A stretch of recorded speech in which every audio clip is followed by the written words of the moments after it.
I had a friend at one point who was a very bitter person.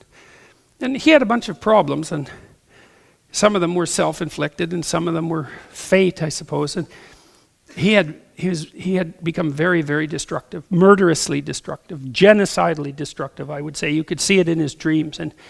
And he lived with me for a while. And I knew him very well. He was a friend of mine from the time I was 12 until the time he committed suicide when he was about 40. And when he lived with me, I was trying to help him get on his feet, which was why he had come to live with me, because he thought maybe I could help him get on his feet. And he could only take relatively low-level jobs, like he had some mechanical ability. He didn't get educated, although he's a very, very smart person. He probably had an IQ of about 135 or something like that. He was very smart, and so he was bitter too because he hadn't educated himself to the level that his intellect would have demanded. So he had to take jobs that were beneath him intellectually, and he had that real intellectual arrogance, because he was smart. And really smart people often come to believe that only smart matters, and if they're smart and all that matters is smart, and then the world isn't sort of laying itself at their feet, then they've been terribly betrayed. And then they cling to their intelligence, which is more like a talent or a gift, like it's an idol, a false idol, which is exactly what it is, and a very dangerous one, and get cynical about the stupidity of the world and the fact that their talents weren't properly recognized. And that's just not that helpful, because smart is a good thing, but I'll tell you, if you don't use it properly, it will devour you, just like all arbitrarily assigned talents, right? So you might have a talent, but it's your friend if you use it properly, and if you misuse it, it will be your enemy. And maybe that's how God keeps the cosmic scales adjusted. But anyhow, my friend was a very smart person, although not as smart as he thought he was, unfortunately, but he hadn't done what would have been necessary with that intelligence to make it manifest itself properly in the world, and that also embittered him because he also knew that there was more that he could have done if he would have done it, and perhaps more that he could still do. What I was suggesting to him while he was living with us, because he was, 2 levels from homeless by that point, was that he should find a job that he could find, working in a garage, working in a shop, something like that, because he had some mechanical ability, and that he should separate himself from the arrogance that made him presume that such a job would be beneath him, because at that point no job was beneath him. But more importantly, it's not so obvious that jobs are beneath people, because imagine you have a job as a checkout person in a grocery store. It's a fairly unskilled job. You can be some miserable, resentful, horrid bastard doing that job, boy. You can come in there just exuding resentment and bitterness and making mistakes and making sure that every customer that passes by you has a slightly worse day than they need to, right? And pilfering time and perhaps pilfering goods and being resentful about the people who gave you the position because they're above you in the dominance hierarchy, and talking, bad things, gossiping behind the back of your coworkers. It's like you can take your menial position, self-described, and turn that into a very nice little slice of hell. That's for sure. And you go into places like that. I always think of the archetypal diner in that way. You guys have been in this diner.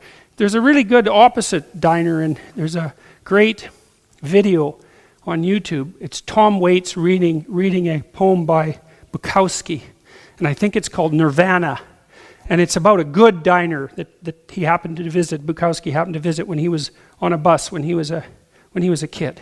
A diner where everything was going well, and you could listen to that. It's great. I think this is the opposite diner I'm thinking about. So you'll go into a diner, right?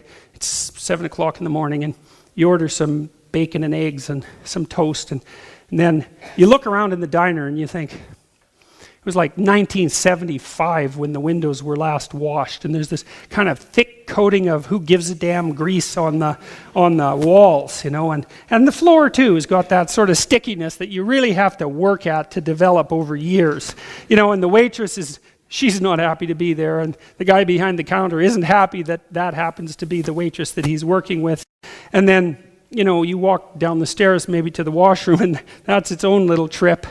And so you come back and you order your damn eggs and you order your toast and you order your bacon, and then it comes, and like the eggs are too cooked on the bottom, so they're kind of brown, and then they're kind of raw on top, and they're cold in the middle, which is, you really have to work to cook an egg like that, man. But you can master that with like 10 years of bitterness. You teach you how to cook an egg like that.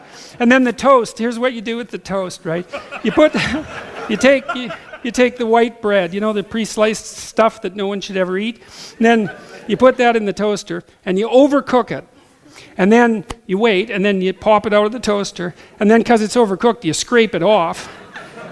And you knock off the crumbs so it doesn't look too burnt, and then you wait till it's cold, and then you put cold margarine on it, because if you put cold margarine, first of all, not butter, but if you put cold margarine on it, you can also kind of tear holes in it, so that then it has lumps of margarine in it, and it's really dry except where it's too greasy. So that's like its own little work of art, man.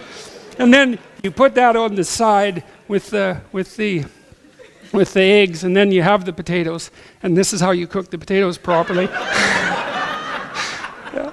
You know, so they're leftover potatoes, and you keep dumping new leftover potatoes into the old leftover potatoes over weeks, and so some of the potatoes they're no longer potatoes, right?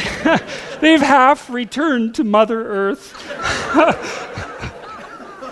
Then you flap them on the grill, and you sort of, I don't know, you burn them a bit, I guess, and then you slap them on the plate, and Jesus, you don't want to eat those, man.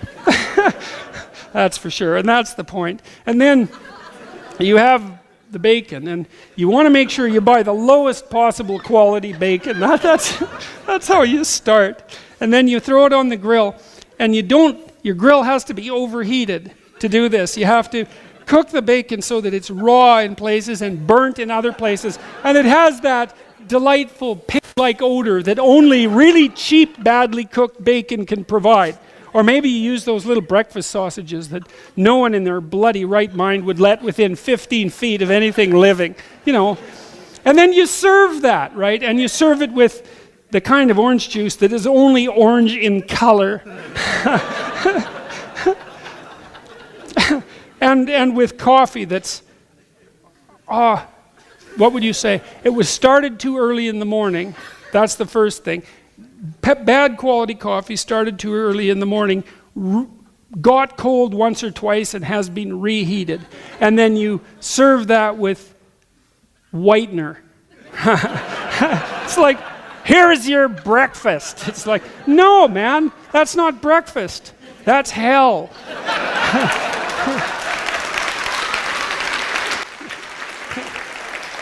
You know? And you created it.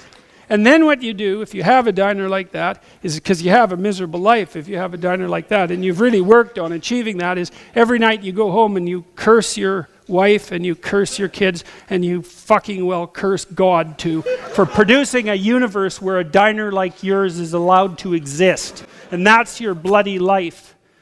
Imagine that you're looking for a stable partner, right? So you might think, well, what do you want in a stable partner? And at least in principle, one of the things you don't want is too much mismatch between you and that person on the 5 fundamental dimensions. So for example, if you're really extroverted and you have a really introverted partner, you're going to engage in continual conflict about how much social activity the two of you should, subject yourself to.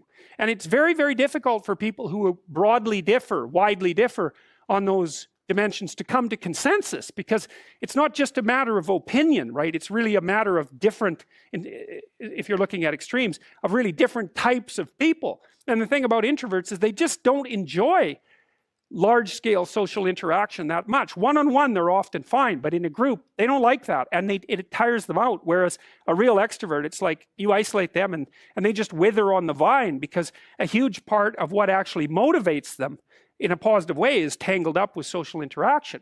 And so if you're an agreeable person and you have a particularly disagreeable partner, you're also going to run into problems, because the agreeable person will say, whatever you want, whenever, and the disagreeable person will say, well, I'd like to know what the hell you want for a change, and be much more harsh and much more demanding in the situation. And the agreeable person is going to find the disagreeable person harsh and unpleasant, and the disagreeable person is going to find the agreeable person wishy-washy and unable to stand up for themselves. And again, that's actually one of the primary sources of tension between men and women, because women tend to be higher in agreeableness than men. It's about half a standard deviation, which is quite a large difference by psychological standards. What that means fundamentally, just so you have some sense of how large an effect that is that if you have a group of men and women and you pick out random pairs, the woman is going to be more agreeable than the man 60% of the time. So that's not an overwhelming proportion,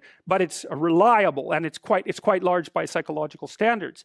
So there's the problem with agreeableness. With conscientiousness, well, if you're conscientious, you're industrious and orderly.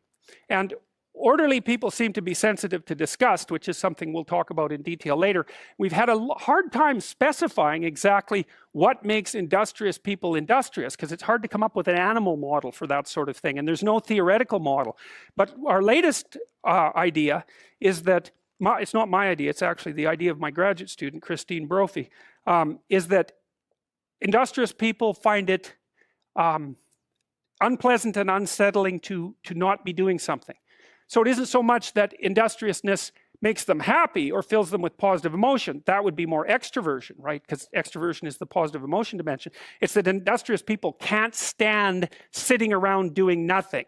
And this is speculation, but human beings are obviously always engaged in the exchange of labor, especially the reciprocal exchange of labor. And you can imagine that in a community where everyone knows everyone, the people who work hard are going to be pretty irritated on a fairly chronic basis with the people who are completely unproductive. And my suspicions are that plenty of people who were completely unproductive in the history of the evolution of our species were wiped out by people who were unhappy with their lack of productivity. And so I think, generally speaking, human beings have this sense of ethical obligation with regards to one another to share labor. And people who are conscientious really feel that. So they feel bad if they're not busily working on something that's productive all the time. And so the advantage to being with someone conscientious is, well, they're going to work like mad, but the disadvantage is they're going to work like mad. So, if you're looking for a partner that you want to relax with or have fun with, or who isn't uptight, then a conscientious person is probably not a very good choice. On the other hand, if you're a conscientious person and you're living with someone who's really unconscientious, that's good, because they might be able to help you relax, but you're not going to be happy with them because they don't work nearly as hard as you do. But even worse, on the orderly dimension, some of you have had roommates, and maybe you're more orderly than your roommate. What does it mean? It means you're annoyed by mess before they are. And you don't have to be annoyed by mess much before your less orderly roommate for you to be the one that's always running around picking things up. And so actually, one of the things that's emerged from the psychometric analysis is that women are slightly more orderly than men. And I suspect that has something to do with the, what would you call it, inequitable distribution of housework. Because even if imagine that your proclivity is to be triggered by disorder 25 seconds before your partner's. Well, you're going to end up, it doesn't take much difference for you to be the one that's always concerned about the mess first. So anyways, and so if you're a really orderly person and you live with a disorderly person, well, good luck getting along with them. They're going to regard you as like uptight and over concerned with details and unwilling to relax, that's for sure. And they're going to regard you as, well, just a bloody mess. And how can anyone possibly live with someone like you? And so another reason why it's useful to understand your personality is because I think it gives you a better crack at finding someone that you can actually live with over the long run. And we don't know what the optimal, I don't think you want to live with someone who's exactly like you, because then both of you have the same strengths and weaknesses. And there's a bit of a problem there, right? Because maybe an agreeable person can use a bit of a disagreeable person around them to balance each other out, and vice versa, right? So we don't understand the optimal balance for long-term thriving in a relationship, but I think we do understand the fact that if you're too different in your traits, where you're different is going to constitute a chronic source of conflict. You're always contrasting what you want to happen with what you think is happening. They're both models. And wherever there's a deviation, wherever what you want to happen isn't going on, then you feel anxiety, curiosity as well. You're impelled to explore. But anxiety is the thing that comes up first. And the larger the magnitude of the unexpected occurrence, the greater the amount of anxiety. One of the things we're going to try to determine in the course is how you can understand how large a disruption a given unexpected event is. Because, you know, well, I think, let's go back to this other diagram for a second. Here's a way of looking at it. So let's say you're going somewhere, and you have 3 plans to get there. And this plan doesn't work, so that means it produces an outcome that isn't what you envisioned. And this plan doesn't work. It produces an anomalous outcome as well, but this plan does work. Well, that's no problem. I mean, those are pretty minor league disruptions. All you do is you keep the same vision of yourself and the same vision of the future. You just switch between plans. But you're really in trouble if none of your plans work, or if someone messes around with your representation of this or this. So you can say, for example, you want to get into medical school, and you need 30 courses to get into medical school, and you should have A's on all of them, and you get a B+ on one course. Okay, well, you still have all these other courses. That's not such a big deal. It's a minor league disruption. It causes you a certain amount of anxiety and produces a certain amount of exploratory behavior. Perhaps you might go to the professor and say, why is it that I got this B+ when I was expecting an A? And don't you know what that's going to do to my vision of the ideal future? And so on and so forth. That's one sort of disruption. You're a bit anxious, but hey, you have 29 other courses. It's not such a big deal. Now, instead, you write the MCAT, and you score in the 15th percentile. Well, now you're in trouble. Because you have a vision of yourself. You think this is your version of the unbearable present. You're not a doctor. That's a pain in the neck. But you're a potential doctor. You have the intellectual resources at your disposal, and the educational background, and the familial push, perhaps, to make you into a doctor. And so that's what you've conceived yourself as. That's your story about yourself, is you're this person with this set number of potentials. And you also have a vision of where it is that you're going. Well, the MCAT score comes back and you're in the 15th percentile. Well, your ideal future, it's gone. That's a big problem. Because that means that all of the events that have surrounded you, that surround you now, and as far back as you can remember, that were given determinate significance by this particular plan, have all been cast into chaos. So everything that you've done up to that point has been predicated on the notion that this is where you were going, and that means that the significance that you attributed to everything was attributed to everything in relationship to that goal. You blow out the goal, and all those significances are back up in the air. You have to modify your version of yourself. So what the hell are you going to do now? You're not going to be a doctor. You put a lot of work into this. Plus, it's your whole self-conception. Well, this is gone.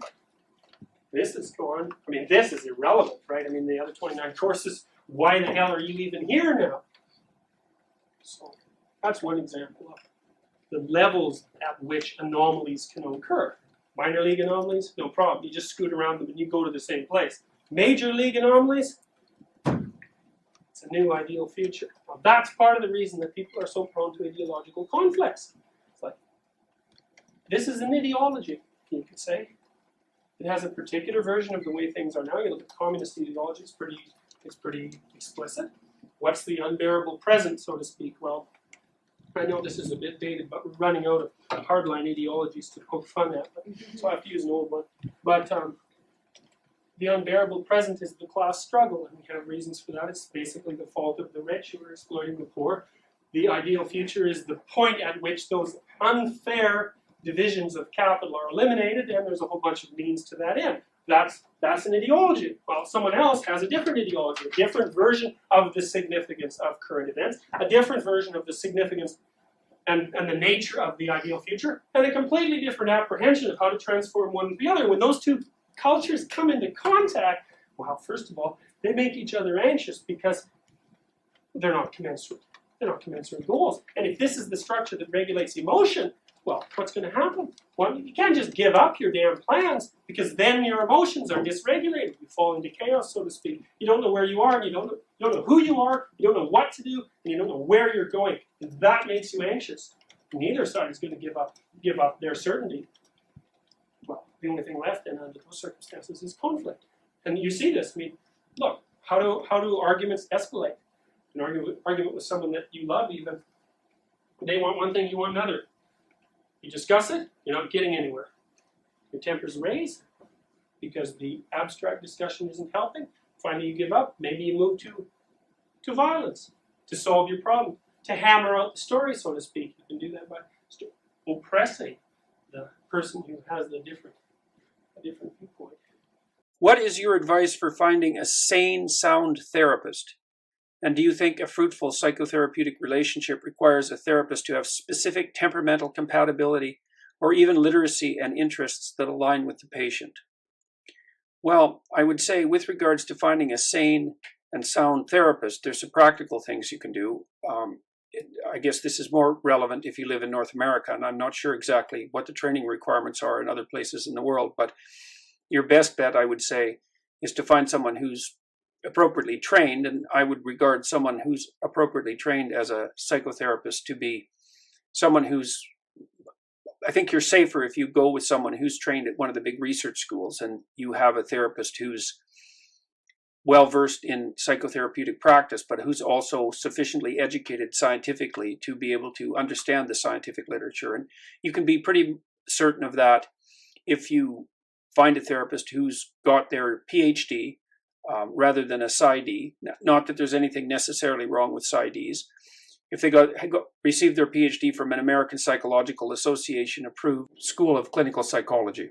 And those schools operate under what's called the Boulder model. And the Boulder model promotes science practitioner as the optimal ideal combination for a psychotherapist. So someone who's trained psychotherapeutically, but also has research experience and can understand the relevant scientific literature as it pertains to mental health. So that would be the first thing. The second thing I would say is, go to see a psychotherapist once and maybe go to see a couple of them and find someone that listens to you, because the psychotherapist shouldn't be someone who solves your problems for you or offers you advice, although sometimes that can be helpful. Really what the psychotherapist should do is be someone who can help you understand what problem it is that you're facing so that can be delineated properly, to help you articulate what it is that you want, so what your vision of mental health might be and what you'd like to attain in psychotherapy, and then who helps you strategize towards that end. And so you want someone who will really listen to you, that you feel comfortable telling the truth to, because that's also incredibly important. If you can't tell your psychotherapist the truth, then you're not going to get anywhere in therapy, because you won't be able to actually outline the nature of your fundamental problems. So that's vital. And go see someone and see if you're happy with the way that you're interacting with them. That's the most relevant issue. So that's the first question. Now, the next one was, do I think a fruitful psychotherapeutic relationship requires a therapist to have specific temperamental compatibility or even literacy and interests that align with the patient? I think it's difficult to work with a therapist who is less intelligent than you are. That's kind of a rough way of conceptualizing it, but a lot of what a therapist does is help you strategize, and the person has to be able to think analytically and probably at least to some degree with the same degree of complexity that you're capable of. It's not necessarily a good idea to be able to outthink your therapist. So, was there ever a time when you saw a therapist of some kind? Well, no, actually, I haven't ever seen a therapist, and that might seem strange, I suppose, given that I am a psychologist. I don't really like talking about my problems with other people, as it turns out. I'd rather keep them to myself. And but I would say, having said that, is that I've read an awful lot of the writings of the great clinical psychologists and psychiatrists, and I would say that I've used them as psychotherapeutic aids, and I think that plays a very similar role, or that can play a very similar